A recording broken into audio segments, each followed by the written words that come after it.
တဲပုံနဲ့လို့တဲပုံနဲ့အဲ့လေ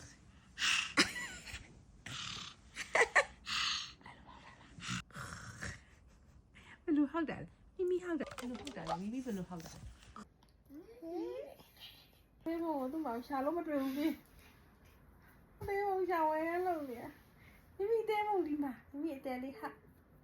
မိမိဟာလေးအဒီမှာဟာအဲ့လိုလားမိမိကမလုပ်တဲ့လို့မိမိလုပ်ပြပါဦး